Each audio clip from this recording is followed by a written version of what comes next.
جانے کی رامیت یہ سورہ نور 24واں سورہ ہے قرآن کریم کا. ان الذین یحبون ان تشیع الفاحشۃ فی الذین آمنوا لہم عذاب علیم فی الدنیا والآخرہ. وہ جو مؤمنوں کے اندر عیب تراشی کرتے ہیں، فحاشی کی نسبتیں دیتے ہیں، ان کے لیے دنیا اور آخرت میں عذاب ہے. بھئی نہیں پہنچا سکتے. گناہ تین طرح کے ہیں. کچھ گناہ ایسے ہیں جن کا عذاب صرف آخرت میں، جیسے شرک. اللہ مشرک کا رزق نہیں روکتا. اللہ کے منکر ہے پھر بھی اللہ کہتا ہے نہیں کھانے پینے دو. پتہ نہیں لوگ ہیں یا نہیں. کہیں پہ آپ نے دیکھا کہ کوئی مشرک ہو، اسے کھانا نہ مل رہا ہو، کھاتا پیتا رہتا ہے، اسے رزق ملتا رہتا ہے، نہ اللہ اس سے مکان چھینتا ہے، نہ اللہ لباس چھینتا ہے. اللہ کہتا ہے کوئی بات نہیں، دنیا میں جتنا انجوائے کرنا چاہتے ہیں کر لیں، آخرت میں ایک ہی دفعہ عذاب دوں گا. کچھ گناہوں کا عذاب صرف آخرت میں، کچھ ایسے گناہ ہیں جن کا عذاب صرف دنیا میں. مومنین کے لیے بعض اوقات ہم ایک دوسرے سے ظلم زیادتی کرتے ہیں، یہیں پہ اللہ سختی دے دیتا ہے، سزا دے دیتا ہے تاکہ آخرت میں مومن کو عذاب نہ ہو. بہت سے لوگ کہتے ہیں بڑی بیماری کاٹ کے گئے، دنیا میں انہوں نے اپنی برزخ کاٹ لی، کچھ یہاں پہ نہیں کاٹتے تو برزخ میں کاٹتے ہیں. توجہ ہو،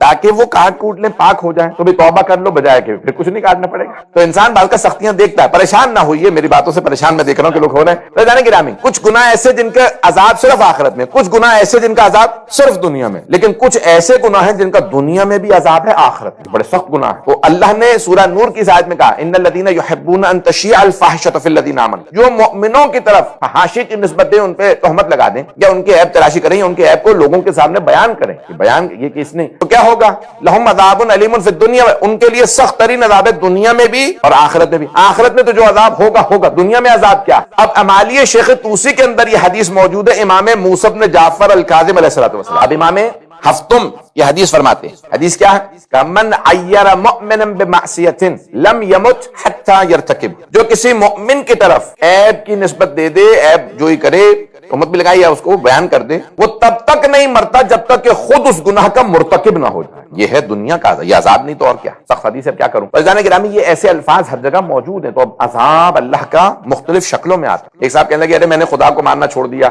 نماز چھوڑ دی، والدین کی خدمت چھوڑ دی، روزے چھوڑ دیے، سب کچھ چھوڑ چھاڑ دیا، کچھ بھی نہیں ہوا. تو کسی نے لکھا بھئی اس سے بڑا تیرے پہ عذاب اور کیا ہوگا؟ تو سارے عقائد سے، ساری عبادتوں سے محروم ہو گیا، اس سے بڑا تو عذاب کیا چاہ رہا ہے اللہ کا؟ پتہ نہیں لوگ ہیں یا نہیں. یہ مختلف عذاب کی مختلف شکلیں ہوتی ہیں کہ بعض اوقات. اب میں ایک حدیث ہے، بڑی سخت حدیث ہے، البتہ پتہ نہیں پروردگار گناہوں کو معاف کرے کہ ابھی عجیب و غریب حدیث. امیر المومنین سے کسی نے پوچھا، یہ ظاہراً سفینۃ البحار میں عباس قمی نے تحریر فرمائی ہے، کہ مولا جس آدمی کی زبان قابو میں نہ ہو، جس کو چاہے نشتر مار دے، جس کی چاہے غیبت کر دے، تہمت لگا دے، برائیاں کرے، جھوٹ بول دے، تو کیا اس کی سزا؟ مولانا کا آخرت میں تو ہے، دنیا کے اندر بہت سی عبادات سے محروم ہو جائے. حرمت صلاۃ اللیل، نماز شب کے لیے کبھی نہیں آنکھ کھلے گی، کبھی اس کو توفیق نہیں ہوگی، کئی اس کے نمازیں قضا ہوں گی، کئی ایسے. یہ زبان جو ہے نا، اللہ نے 32 اس کے اوپر پہرے دار بٹھائے. یہ پہرے داری تو ہے نماز پہ، اس پہ 32 محافظ بٹھائے، 2 گیٹ لگا دیے ہونٹوں کی شکل میں، پھر بھی قابو میں نہیں ہے. گھر اجاڑ دیتی ہے، جنگیں کروا دیتی ہے، دنیا میں فساد کروا دیتی ہے، فتنے کروا دیتی ہے. یہ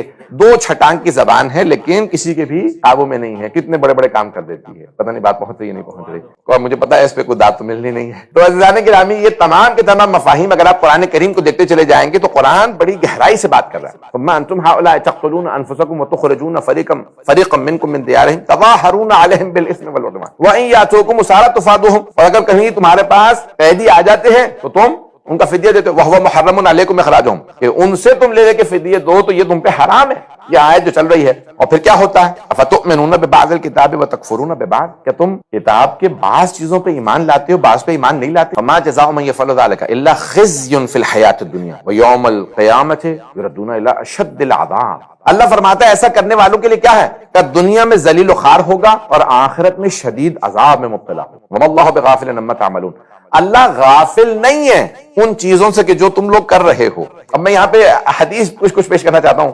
آج حدیث و آیات بعض کا تو انسان پہلے سے مطالعہ جو کر رہا ہوتا ہے، بہت زیادہ چیزیں واپس آ رہی ہوتی ہیں، کچھ ایسی ہوتی ہیں جو پچھلے مطالعات ہیں اس میں سے بھی چیز آ جاتی ہے، اور انسان سوچتا ہے کہ کیا پڑھوں کیا چھوڑ دوں، اور وقت بھی مد نظر ہوتا ہے. تو عزیزان گرامی اب یہاں ایک مولا امیر کی بڑی پیاری حدیث ہے، جب سوچتا ہوں تو عجیب و غریب کیفیت ہو جاتی ہے، رونگٹے کھڑے ہو جاتے ہیں. نہج البلاغہ میں مولا فرماتے ہیں الحذار الحذار فواللہ قد ستر کأنہ قد غفر. پتہ نہیں یہ حدیث الحذار، بھائی بی ویئر، آگاہ ہو جاؤ، وارننگ دے رہا اللہ کے. مولا امیر کہتے ہیں کہ وارننگ ہے، تحدید، تمہیں وارننگ دی جا رہی ہے کہ فواللہ قد ستر، اللہ اتنے پردے ڈالتا ہے، اتنے پردے ڈالتا ہے کأنہ قد غفر، کہ آدمی سوچنے لگتا ہے میرا تو گناہ معاف ہو گیا ہوگا، میں نے تو توبہ بھی نہیں کی۔